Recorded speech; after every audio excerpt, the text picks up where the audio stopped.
तो उत्तराखंड में उत्तरकाशी में रेस्क्यू ऑपरेशन लगातार जारी है और धराली हर्षिल में अब तक 1126 लोगों का रेस्क्यू कर लिया गया है। हर्षिल में लापता जो 7 सैनिक हुए थे उनकी तलाश की जा रही है। उत्तरकाशी में रेस्क्यू ऑपरेशन लगातार जारी। बादल फटने के बाद बाढ़ के हालात जो बने थे, जिसके बाद जो तमाम लापता लोग थे उनकी तलाश लगातार जारी है। हर्षिल में लापता 7 सैनिकों की तलाश की जा रही है। रेस्क्यू ऑपरेशन अब भी जारी है।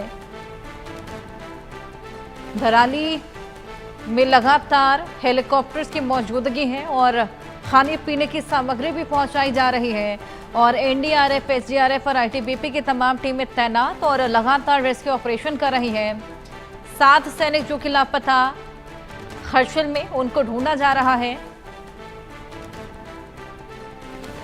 धराली हर्षिल में अब तक 1126 लोगों को रेस्क्यू किया जा चुका है।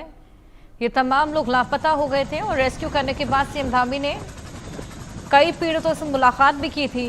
अब इनको एक सेफ जगह ले जाया जा रहा है। हालांकि मौसम अभी भी बीच में खराब देखा गया, जिसकी वजह से तमाम चैलेंजेस इनके रेस्क्यू ऑपरेशन में भी सामने आए थे।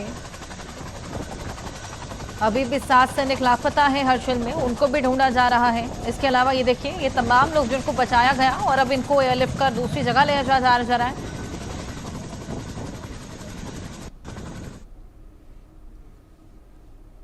की आपदा आई है उसके बाद से सारा कार्य जो है हवाई सेवा के माध्यम से किया जा रहा है। रोड की भी तैयारी की जा रही है। पीछे की रोड बन चुकी है। इस वक्त हम गंगनानी पे मौजूद हैं। गंगनानी पर अगर आप देखें तो सामने आपको एक जो है ब्रिज दिखाई दे रहा होगा। ये वैली ब्रिज है। इससे पहले एक आरसीसी का पुल यहाँ हुआ करता था। उसी दरमियान 5 अगस्त के दौरान जो है भारी मलबा और पानी आने से वो ब्रिज जो है पूरे तरह से क्षतिग्रस्त हो चुका था। उसके बाद से ये वैली ब्रिज की तैयारी की गई और इसके इक्विपमेंट यहाँ पहुँचाए गए। आप कैमरे पर देख सकते हैं, यहाँ पर जो है टीम मौजूद है और इसके साथ जो है हैवी मशीन्स भी यहाँ मौजूद है। ये सभी जो है यहाँ वैली ब्रिज बनाने के कार्य में लगे हुए हैं। दिन रात लगातार यहाँ पर वैली ब्रिज का कार्य किया जा रहा है, क्योंकि सड़क मार्ग का एक महत्वपूर्ण हिस्सा है। और जब तक, क्योंकि इसके नीचे जो है उफनता हुआ नाला है, उफनता हुआ पानी इसके नीचे आ रहा है, आगे जाने का कोई रास्ता नहीं है। केवल ये वैली ब्रिज ही एकमात्र सहारा है जिसके ज़रिए आगे की ओर बढ़ा जा सकता है। हालांकि आगे भी कुछ मार्ग टूटे हुए हैं, लेकिन फ़िलहाल सबसे पहले प्राथमिकता इस ब्रिज को बनाने की है।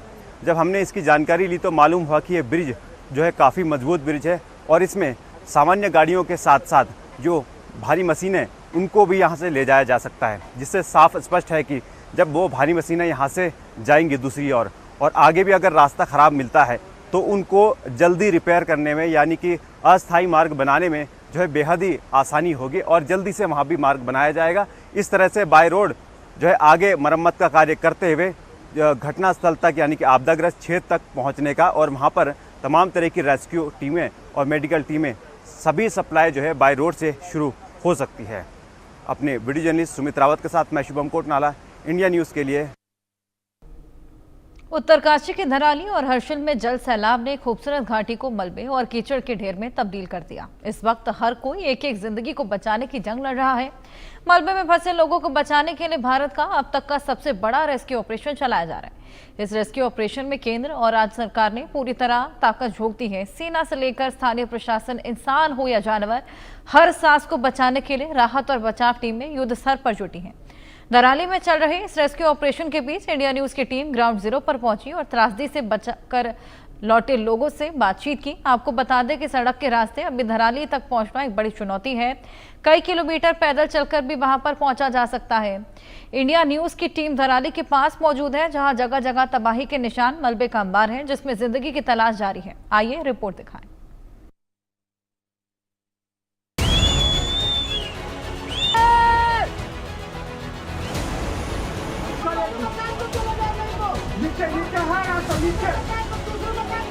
अरे भाग भाग! उत्तरकाशी के धराली गांव में आई आपदा का आज 5वां दिन है। इसी बीच इंडिया न्यूज की टीम सबसे पहले ग्राउंड जीरो पर पहुंची और हालात का जायजा लिया। धराली में आई त्रासदी की वजह से अभी भी 100 से 150 लोग लापता हैं, जिनके मलबे में दबे होने की पूरी आशंका है। धराली के 80 एकड़ में मलबा फैला हुआ है। इसे हटाने के लिए जेसीबी मशीनें लगी हैं।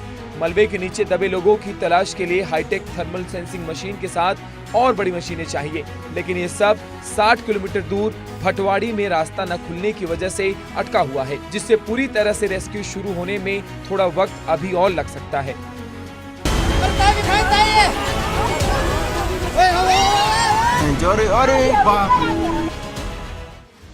इंडिया न्यूज की टीम ने ग्राउंड जीरो पर पहुंचकर सबसे पहले धराली हादसे के पीड़ितों से बात की। इस त्रासदी में जो लोग बचे हैं, जिन्होंने इस विनाशकारी तबाही को अपनी आंखों से देखा, वे अभी भी डरे हुए हैं। हादसे के चश्मदीदों ने बताया कि अचानक लगा कि जैसे कोई धमाका हुआ और देखते ही देखते सब उनकी आंखों के सामने बह गया। मकान, दुकान, होटल सब मलबे में तब्दील हो गया। आपदा प्रबंधन की ओर से रेस्क्यू किए गए लोगों की लिस्ट और मोबाइल नंबर भी जारी किए गए हैं, जिससे उनके परिजन, सगे संबंधी उनके साथ संपर्क कर सके। इसी दौरान रेस्क्यू किए गए सुधीर सोमवाल से इंडिया न्यूज की टीम ने उनके घर पहुंचकर खास बातचीत की।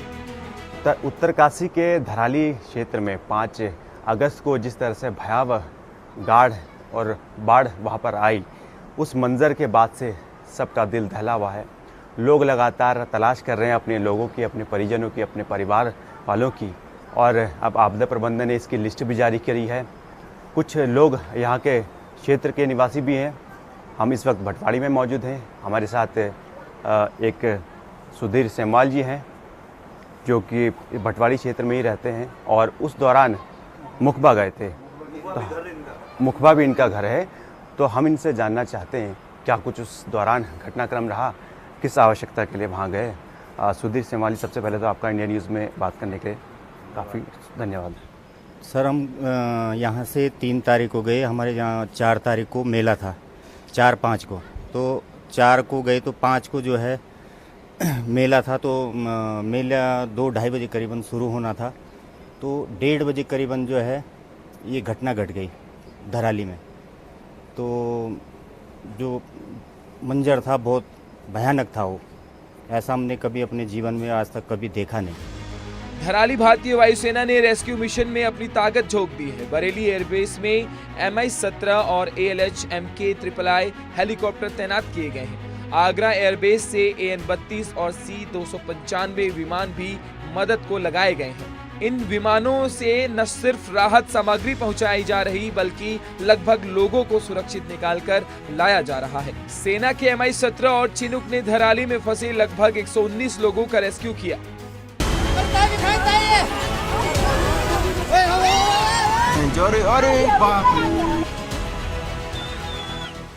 उत्तरकाशी जिले से अब तक 729 लोग सुरक्षित निकल चुके हैं, जबकि धराली और हर्षिल में फंसे करीब 300 लोगों को बचाने का काम जारी है। राज्य सरकार के मुताबिक सेना डॉग स्क्वाड, ड्रोन और ग्राउंड रेडार से तलाशी और बचाव कर रही है। क्या कुछ उस दौरान आपने जब सुना इस तरह की घटना आई? हाँ, यही है कि जो 5 अगस्त को जो वहाँ पर ये भयंकर आपदा आई, तो हम लोग भोजन करके हम बाहर निकले थे। तब तक लड़के का फ़ोन आ गया कि पापा जी यहाँ तो बाढ़ आ गई, बहुत भयंकर बाढ़ आ गई। और ये भयानक दृश्य है कि देखना कि मैं आपको आज मैं वीडियो भेजता हूँ, आप देख लो। तो हम लोग घबरा गए। हमने कहा ऐसा नहीं हो। तो भगवान की कृपा से, भोलेनाथ की कृपा से ऐसा हुआ कि जो वहाँ पर ये थे, जो मेला था, मेले की वजह से सब लोग हैं जो एक ही जगह इकट्ठे थे। वहाँ पर मेले का देव पूजा बोलते हैं उसको, देव पूजा चल रही थी। और वो लोग जैसे ही ये आवाज़ सिटी मुखबा से बजी, तो वो लोग है जो पहाड़ के ऊपर भागे, और भाग करके उन्होंने अपने ये बचाया। और फिर जो मकान था, मकान जो ऐसे ढेरे जैसे ताज के पत्ते ढेरे थे, मतलब 30 सेकंड में पूरा धराली वाला बाजार उन्होंने पूरा ले गया। उत्तरकाशी के धराली में रेस्क्यू ऑपरेशन जारी है, लेकिन बार बार बिगड़ता मौसम बड़ी चुनौती बनता जा रहा है। इंडिया न्यूज की टीम ने ग्राउंड जीरो पर पहुंचकर रेस्क्यू में आ रही ऑपरेशंस को देखा और समझा।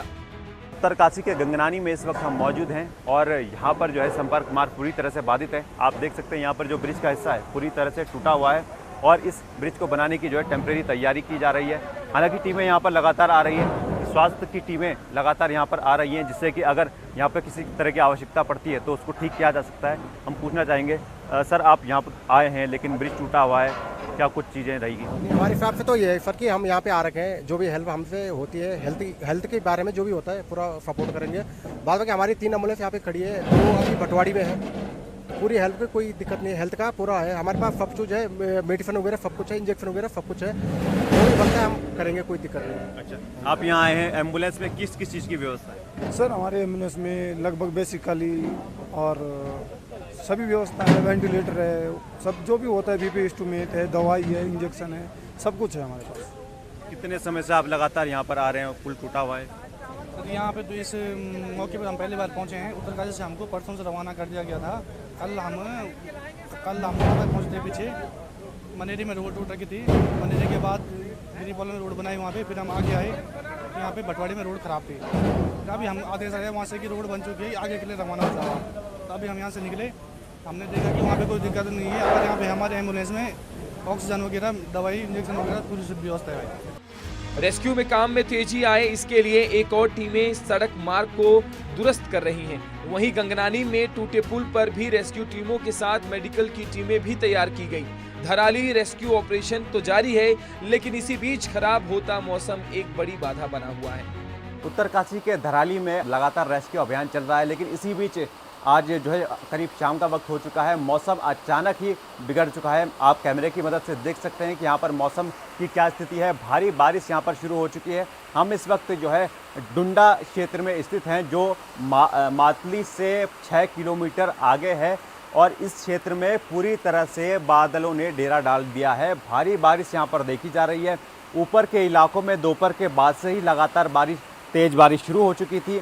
सबसे बड़ी बात यह है कि जो रेस्क्यू ऑपरेशन किया जा रहा है रेस्क्यू टीमों के द्वारा, वो कहीं ना कहीं प्रभावित ज़्यादा हुआ है, क्योंकि दोपहर के बाद से ही जब बारिश होनी शुरू हुई तो कहीं ना कहीं जो रेस्क्यू के लिए जो हवाई सेवा है वो उपलब्ध नहीं हो सकी। लोग इंतज़ार करते रहे कि अपने वहाँ पहुँचेंगे, लेकिन रेस्क्यू टीम कहीं ना कहीं जो है इस तरह के मौसम के चलते अपने अभियान को गति नहीं दे पाई है। अभी ऊपर के क्षेत्रों से कुछ संपर्क भी नहीं हो पा रहा है। उम्मीद है कि कहीं ना कहीं लोग सुरक्षित होंगे और रेस्क्यू टीमें कहीं ना कहीं उनको बेहतर जो सुविधा है या बेहतर सेवाएं उनको उपलब्ध करवाएगी। उम्मीद तो यही की जा रही है कि मौसम जब ठीक होगा तो रेस्क्यू अभियान को फिर से गति दी जाएगी।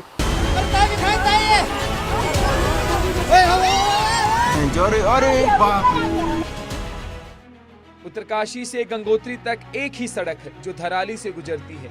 हर्षिल से धराली की 3 किलोमीटर की सड़क 4 जगह पर 100 से 150 मीटर तक खत्म हो चुकी है। भटवाड़ी से हर्षिल तक 3 जगह लैंडस्लाइड और एक पुल टूटा है। ऐसे में धराली तक सड़क खुलने 3 से 4 दिन और लग सकते हैं।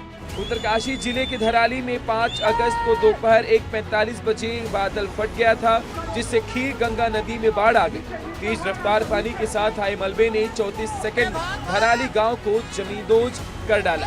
अब तक 5 से ज्यादा मौतों की पुष्टि हो चुकी है। 70 लोगों का रेस्क्यू किया गया है। धराली में रेस्क्यू टीमों समेत आईटीबीपी भी अहम रोल निभा रही है। यहाँ मातली हेलीपैड पर लगातार धराली हर्षिल से यात्रियों को रेस्क्यू करके लाया जा रहा है, जहां से उनका हेल्थ चेकअप कर आगे भेजा जा रहा है। मुख्यमंत्री पुष्कर सिंह धामी खुद मातली हेलीपैड पहुंचे, जहां उन्होंने रेस्क्यू ऑपरेशंस की अपडेट जानी, साथ ही प्रभावित लोगों और उनके परिजनों से मुलाकात भी की। उत्तरकाशी में धराली में जो आपदा आई है उसके बाद से लगातार ही रेस्क्यू टीमें वहां पर डिप्लॉय की जा रही है। तमाम टीमें वहां पर काम कर रही है। आईटीबीपी की, सेना के जवान, पुलिस के जवान, प्रशासन के जवान, होमगार्ड्स के जवान, एसडीआरएफ, एनडीआरएफ समेत तमाम टीमें वहां पर डिप्लॉयड की जा रही हैं। रेस्क्यू कार्य चल रहा है। आधुनिक उपकरणों के साथ ये पूरा रेस्क्यू कार्य चल रहा है। मलबे में किस तरह की स्थिति है, क्या वहाँ पर कोई रेस्क्यू है? गंगोत्री से हर्षिल, हर्षिल से मातली जो है हेलीपैड में रेस्क्यू करके लोगों को लाया जा रहा है, यात्रियों को लाया जा रहा है।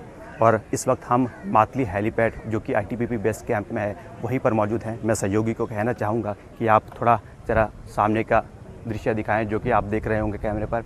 यहाँ पर जो है हेलीकॉप्टर यहाँ पर जो है अलर्ट मोड पर हैं। हेलीकॉप्टर जैसे ही यहाँ पर एक पहुँचता है तो दूसरा हेलीकॉप्टर तैयार रहता है आगे उड़ान भरने के लिए। हर्षिल से मातली यहाँ पर जो है यात्रियों को लाया जा रहा है, और इसके बाद से यहाँ पर हेल्थ चेकअप के बाद कि उनके स्वास्थ्य संबंधी कोई परेशानी ना हो, इसके लिए पूरा हेल्थ चेकअप किया जा रहा है। उसके बाद जो है उनको अपने गंतव्य की ओर रवाना किया जा रहा है। ये ऑपरेशन न केवल उत्तराखंड बल्कि पूरे देश के लिए एक मिसाल है कि मुसीबत कितनी भी बड़ी क्यों न हो, एकजुटता और हिम्मत से हर चुनौती को पार किया जा सकता है। धराली की घाटी में जिंदगी की तलाश अभी भी जारी है। हर पल के साथ ये रेस्क्यू ऑपरेशन नई उम्मीद की कहानी लिख रहा है। उम्मीद यही है कि ऑपरेशन जल्द पूरा होगा। जो लापता हैं वे भी अपने परिवारों के पास जल्द से जल्द सकुशल पहुंच जाए। Bureau report, India news.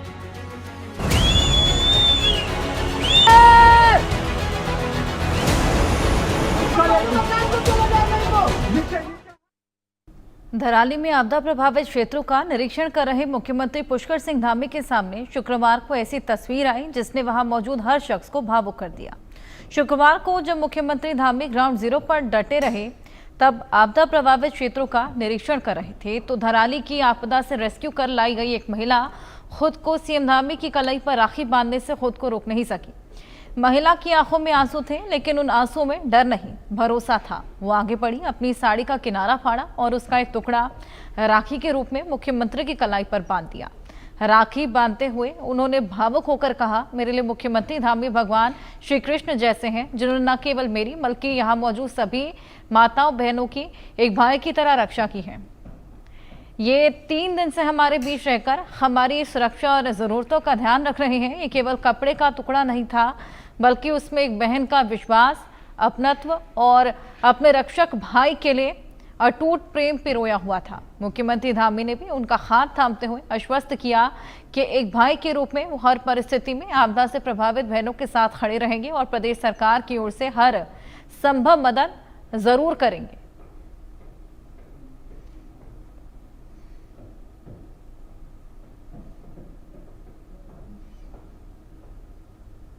Uttarakhand के मुख्यमंत्री पुष्कर सिंह धामी ने आपदा प्रभावित धराली क्षेत्र का दौरा कर राहत और बचाव कार्यों की समीक्षा की। उन्होंने एनडीआरएफ, एसडीआरएफ और जिला प्रशासन के साथ बैठक कर ग्राउंड रिपोर्ट ली और अधिकारियों को निर्देश दिया कि राहत कार्यों में कोई भी ढिलाई ना बरती जाए, जिसे लेकर उत्तराखंड बीजेपी के प्रदेश अध्यक्ष महेंद्र भट्ट का कहना है कि सरकार इस संकट की घड़ी में पूरी संवेदनशीलता के साथ लोगों के साथ खड़ी है और हर संभव मदद पीड़ितों तक पहुंचाई जाएगी। उत्तराखंड बीजेपी के अध्यक्ष महेंद्र भट्ट जी हमारे साथ में मौजूद है। महेंद्र जी, जिस तरीके से आपदा की जो हालत वहां पर चल रही है उत्तरकाशी में, ऐसा लग रहा है कि सड़क मार्ग पूरी तरह से बंद है, सिर्फ के हेलीकॉप्टर से ही रास्ता बचा हुआ है। निश्चित रूप से रोड बंद होती है तो हेलीकॉप्टर का हम लोग सहारा लेते हैं और बड़ी संख्या, लगभग 362 संख्या कल साय तक ही इनको रेस्क्यू कर दिया गया है और वहाँ पर अब जिनको हेलीकॉप्टर के माध्यम से जो वहाँ की खुदाई की जो मशीनरी है उनको भेजी जाएगी और बहुत जल्दी उसको रेस्क्यू का काम को हम पूर्ण करेंगे और जो लोग दबे उन्हें निकालने का काम होगा। सर, वहाँ पर सेना का भी काफी नुकसान हुआ है। इस सेना का वहाँ एक कैंप था, उस कैंप के लगभग 10 सैनिकों के जो है दबे होने की सूचना है। उनमें से कुछ संख्या तो ज़्यादा थी, लेकिन कुछ लोग निकाल दिए गए हैं सैनिक परिवार के माध्यम से भी। लेकिन मैं कह सकता हूँ कि अभी थोड़ा सा समय की आवश्यकता है कि मौसम आज भी बहुत ठीक मौसम है, तो आज भी काम चल रहा है। धीरे धीरे करके सभी लोगों के बारे में ठीक प्रकार से सूचनाएं प्राप्त हो जाएगी। आपको लगता है कि और राहत सामग्री और राहत टीमें और भेजने चाहिए? उसकी कोई कमी नहीं कर रखी है। राहत जो उसके उस इलाके के अंदर जितने लोग जा सकते हैं उतने भेजे जा भी सकते हैं। सीमित क्षेत्र होता है, उस क्षेत्र में कितने अधिकारी भेजने हैं, कितनी सेना की 4 बटालियन वहाँ जा चुकी हैं, हमारा एनडीआरएफ वहाँ है, एसडीआरएफ की टीमें हैं, सबकी व्यवस्था सुनिश्चित की जा रही है और सबके लिए हर प्रकार की व्यवस्था बनाई जा रही है। सड़क मार्ग कब तक शुरू हो जाए? मुझे लगता है लगातार बीआरओ भी लगा है, राज्य सड़क परिवहन निगम के अधिकारी वहाँ पहुँचा दिए गए हैं। मुझे लगता है 2-3 दिन के अंदर रोड मार्ग खोलने की कार्रवाई पूर्ण होगी। ये तो महेंद्र भट्ट जिनका कहना है कि 2-3 दिनों में सड़क मार्ग शुरू हो जाएगा, लेकिन सड़क मार्ग फिलहाल बंद है, इसलिए उत्तरकाशी में जाने का सिर्फ एक ही रास्ता बचा है, वो है helicopter. Sanjay Sharma, India news.